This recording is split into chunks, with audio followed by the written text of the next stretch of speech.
How often has this happened to you? You stumble upon a job listing for the job of your dreams, the one that makes your heart race with excitement, the one that you know you'll do a really great job at and will be great to help you in your career. You can already envision yourself in that job, loving every minute of it. You quickly apply and then absolutely nothing. Once again, your application has vanished into the black hole. This has become a familiar pattern for many, and you've got lots of company. Not that that is much consolation. What's causing this radio silence from potential employers? What can you do to fix the situation? We've got some insights on how you can change this situation for the better. Make sure you stick around until the end when we share real-life stories of several job seekers who cracked the code.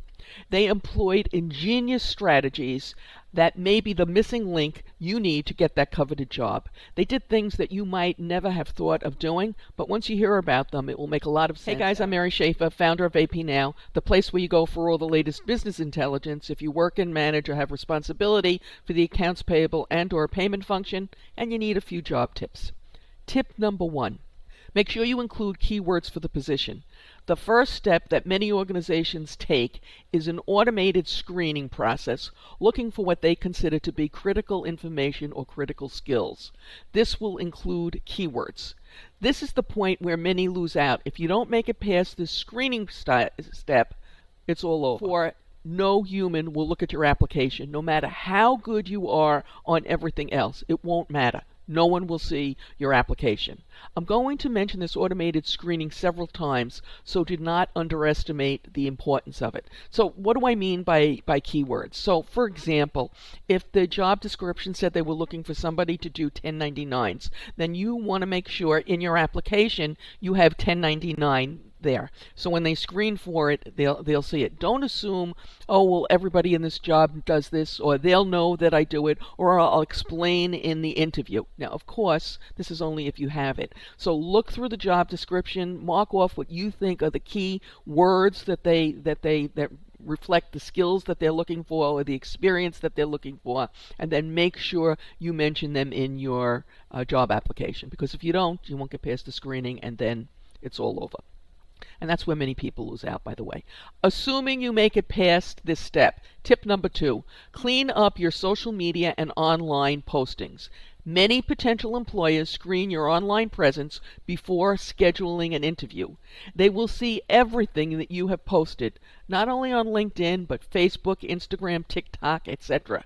So get rid of anything that's questionable, negative, political, or religious. Is this fair? Probably not, but you'll never even know that they are doing it. You just won't hear back from them. So take a good look at that stuff you posted when you were in college, and maybe you had a little bit too much to drink or whatever. Maybe you want to take that stuff down. Tip number 3, clean up your written documents. They will also screen for typos, poor grammar, etc. I know for myself from looking at my own work, typos, I never see them until it's too late, till the work is actually in print. And then they're like, nah, look at me. So you want to review your resume, your LinkedIn profile, your cover letter, anything else like that. Maybe even have a friend or family member review them, as sometimes it's difficult to see the errors in your own work. Remember, first impressions are critical, and these are your first impressions on your new potential employer, along with, unfortunately, whatever you've posted on social media that they're looking at. Tip number 4, customize your application and your resume if you're sending one for the position, making sure you address all the key job requirements if you can. Now, it goes without saying that you never lie. But don't use a one-size-fits-all resume thinking that, oh, when I get to the interview, I'll explain, because you may not get to the interview. So again, when you looked at that job description, look at your resume and make sure it fits. Many people will have several resumes that they'll use when they're looking for a job, depending upon what they're applying for. Now, obviously, you're only going to have one LinkedIn profile, and so you want to have it as broad as possible, cover as much as you can. Tip number 5, and I know this one's really annoying, but it is what it is. Follow their rules, okay? Fill out the application completely, apply exactly how they say you should, and don't leave anything out they ask. So So, for example, if they say, that dreaded salary requirement, all no applicants will be considered without your expected salary requirements, don't think, well, I won't answer that and then I can explain on the interview. Remember that automated checking we talked about at the beginning? Well, leaving out key information means you'll get automatically screened out. You will never have the opportunity to explain. So as much as you might want to leave something out that they require, don't.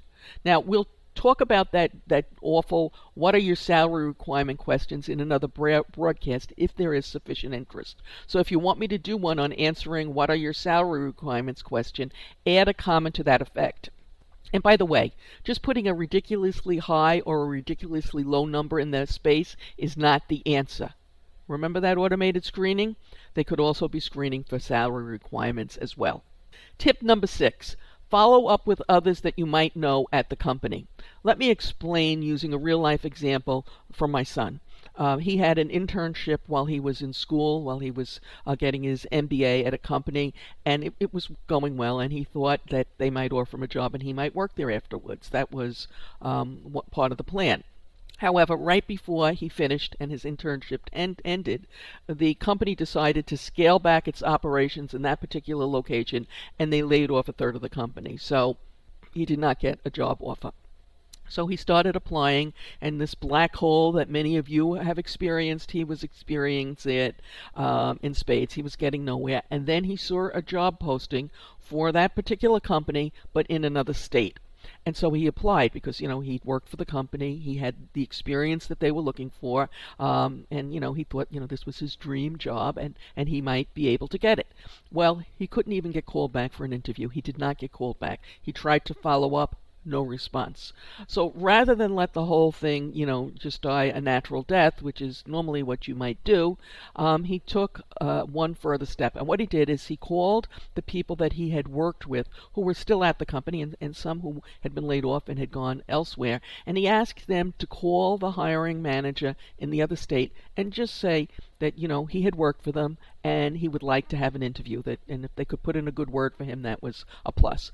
And so he did that. And of all the people he called a number of people. Only one person said, I don't think I should get involved in other departments hiring, and wouldn't call or send an email. So he had, 4 or 5 people who called on his behalf, and the company interviewed him, set up the interview, which was all he was asking for, and he got the job. Tip number 7, similar situation with a friend of mine who was at a much higher level. And this is to follow up with friends of friends. So again, let me share the story of what happened with my friend, and hopefully this will make sense when I'm done. So what happened in this case was my friend had seen a posting for a job as a CFO at a company she would have liked to work for. She was dealing with an executive recruiter, and they had her resume, and she saw the posting, and she said, I'd like to be considered for this job, and they assured her they had sent her resume over. But she wasn't getting the interview. Nobody was calling her back. When she called, she got some runaround from the executive recruiter. She thought, and who knows if this is true, the recruiter had somebody, one of her friends, that they were trying to place there. Whether that's true or not, it doesn't matter. She couldn't get the interview, and if she didn't get the interview, there's no way she was getting the job. She didn't know anybody who worked at the company. She didn't know anybody to call, but she did know that a friend of hers had a friend who was on the board of directors. So she called her friend and said, would you just tell them, to interview me if I'd like to have my chance to throw my hat in the ring.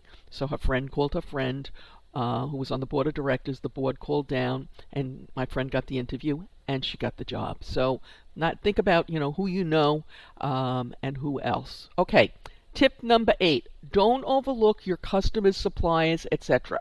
Back to my son now and LinkedIn. You want to develop a wide range of connections on LinkedIn over the course of your career because you never know when you'll need them. Plus, it's a great way to find out about job openings, sometimes even before they're announced. So in my son's case, one of his connections, which was somebody he had done some business with several years earlier, put out an announcement on LinkedIn that he was going to be hiring several people. This was someone he had done business with, but was not a close friend. But he was linked to them on LinkedIn. So you want to build up your LinkedIn postings as you go along. And so my son sent him a note saying that he was interested. If they hadn't been linked, he would not have seen it, okay?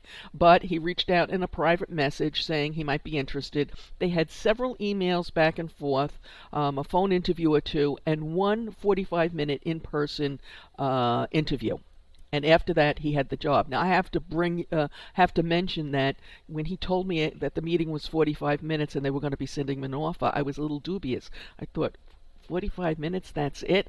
But yes, he was right, because he had this established connection, and all that 45-minute interview was for was to see how he would fit in with the team, and he did. Okay. Tip number 9. Network, network, network. Especially on LinkedIn, it's so easy to do that.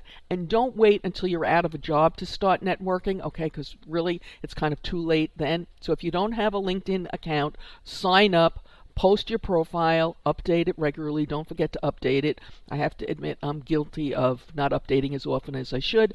And then start out sending out invitations. Anytime you meet someone new in your field, regardless of whether they're at your level, a higher level, or a lower level, send out invitations. And don't focus solely on those who are higher up than you, who you think might be able to do something for you. For this, you're playing the long game here. So make sure you don't just focus on those who can do something for you.